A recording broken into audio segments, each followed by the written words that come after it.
புதிய தலைமுறை நேயர்களுக்கு வணக்கம். எப்பவுமே ஒரு படம் ரிலீஸ் ஆச்சுன்னா அந்த படம் நல்லா இருக்கா இல்லையா அப்படிங்கிறத தாண்டி அந்த படம் எவ்வளோ வசூலிச்சிச்சு அப்படிங்கிறது மேலே ரசிகர்களுக்கு பெரிய ஆர்வம் இருக்கும்.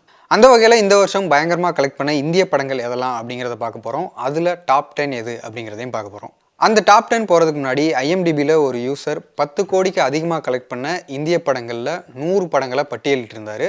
அதில் குறிப்பிடும்படியாக என்னென்ன படங்கள்லாம் இருக்குது அப்படிங்கிறத ஃபஸ்ட்டு பார்த்துடலாம். அந்த பட்டியலில் 63வது இடத்துல இருக்கக்கூடிய படம் வாழை. மாரி செல்வராஜ் இயக்குன இந்த படம் 5 கோடியில் தயாரிக்கப்பட்டதாக சொல்லப்படுது. இதனுடைய வசூல் கிட்டத்தட்ட 38 கோடி.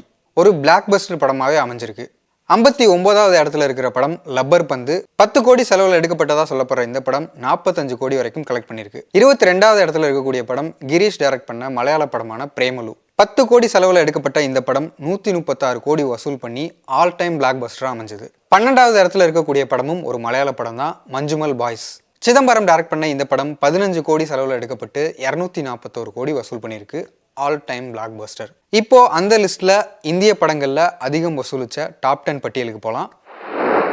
இந்த லிஸ்ட்ல 10வது படம் தெலுங்கு படமான ஹனுமான். ஹனுமானை மையப்படுத்தி உருவான ஒரு சூப்பர் ஹீரோ படம். இந்த படத்தை பிரசாந்த் வர்மா டைரக்ட் பண்ணியிருந்தாரு. தெலுங்கு சினிமாலேயே இந்த படத்தோட ஹிட் மிகப்பெரிய இம்பாக்டை கிரியேட் பண்ணிச்சு. உலக அளவில் கிட்டத்தட்ட 296 கோடி கலெக்ட் பண்ண இந்த படத்தோட பட்ஜெட் எவ்வளோ தெரியுமா? 35 கோடி தான். 9வது இடத்துல இருக்கக்கூடிய படம் ராஜ்குமார் பெரியசாமி டைரக்ட் பண்ணி சிவகார்த்திகேயன் நடிச்ச அமரன். மேஜர் முகுந்த் வரதராஜனோட பயோபிக்கா உருவான இந்த படத்தை கமல்ஹாசன் ப்ரொடியூஸ் பண்ணியிருந்தாரு. 80 கோடி பட்ஜெட்ல உருவான இந்த படம் 325 கோடி கிட்ட கலெக்ட் பண்ணியிருக்கு. அண்ட் இந்த படம் இன்னும் தியேட்டர்களில் ஓடிட்டு இருக்கு. இதோட கலெக்ஷன் இன்னும் அதிகமாக கூட ஆகும். 8வது இடத்துல ஹிருத்திக் ரோஷனோட ஹிந்தி படமான ஃபைட்டர் இருக்கு. இந்த படத்தோட கலெக்ஷன் 338 கோடி. இருந்தாலும் இது ஒரு ஆவரேஜான கலெக்ஷன் தான். ஏன்னா அந்த படத்தோட பட்ஜெட் அதிகம். அதுவே கிட்டத்தட்ட 240 கோடி. 7வது இடத்துல ரோஹித் செட்டியோட ஹிந்தி படமான சிங்கம் அகைன் இருக்கு. இந்த படம் 367 கோடி வசூல் பண்ணியிருக்கு. இதுவும் ஒரு பிலோ ஆவரேஜ் நம்பர் தான். ஏன்னா இந்த படம் மிக பிரம்மாண்டமாக உருவாக்கப்பட்டுச்சு. அண்ட் நிறைய பாலிவுட் நடிகர்கள் இதில் கேமியோ பண்ணியிருந்தாங்க. இதெல்லாம் வச்சு பார்க்கும்போது இந்த படத்தோட பட்ஜெட்டே 300 கோடி கிட்ட நெருங்குது அப்படின்னு சொல்றாங்க. 6வது இடத்துல அனீஸ் பஸ்மி டைரக்ட் பண்ண பூல் புலையா 3 இருக்கு. இந்த படத்தோட கலெக்ஷன் 380 கோடி. இது பயங்கரமான ஹிட் தான். ஏன்னா அந்த படத்தோட பட்ஜெட் 150 கோடி தான். அப்படியே டபுள் மடங்கு அதிகமாக சம்பாதிச்சு கொடுத்துருக்கு. 5வது இடத்துல என்டிஆர் நடிச்ச தெலுங்கு படமான தேவரா. இந்த படத்தோட கலெக்ஷன் 426 கோடி. படத்தோட பட்ஜெட் 250 கோடி. ஸோ இந்த படத்தோட ரிவ்யூஸ் மோசமாக இருந்தாலும் கலெக்ஷன் வைஸ் இந்த படம் ஹிட்டு தான். 4வது இடத்துல விஜய் நடிச்ச the greatest of all time. இந்த படத்தோட கலெக்ஷன் 452 கோடி. இதனுடைய பட்ஜெட் 300 கோடி கிட்ட அப்படின்னு சொல்லப்படுது. இது ஓரளவுக்கு ஹிட்டு தான். இந்தியன் சினிமா பொறுத்த வரைக்கும் 4வது இடத்துல இருக்கக்கூடிய கோட். தமிழ் சினிமா பொறுத்த வரைக்கும் ஃபர்ஸ்ட் இடத்துல இருக்கு.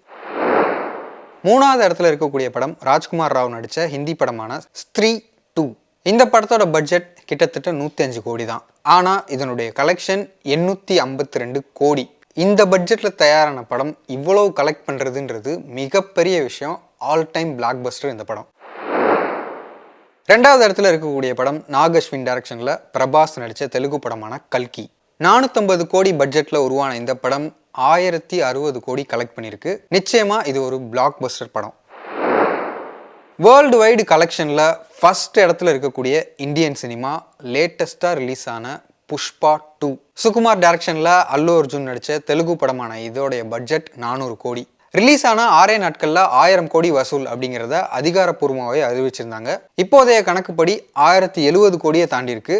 அண்ட் இந்த படம் இன்னும் தியேட்டர்ஸ்ல ஓடிட்டு இருக்கு அப்படிங்கிறதுனால இதனுடைய வசூல் இன்னும் உச்சத்தோடும். வசூல் பொறுத்த வரைக்கும் ஒரு மேஜிக்கல் நம்பர்ஸ் பண்ணும் அப்படிங்கிறது ட்ரேட் அனலைஸ் பண்ணக்கூடிய பலருடைய கருத்து. ஸோ இந்த வீடியோல உலக அளவுல பெரிய வசூல் செஞ்ச இந்திய படங்கள் எதெல்லாம் அப்படிங்கிறத பார்த்தோம். இந்த படங்கள்ல எதெல்லாம் உங்களுக்கு பிடிச்ச படம் அப்படிங்கிறத தாராளமாக கமெண்ட் பாக்ஸில் சொல்லுங்க. நன்றி, வணக்கம்.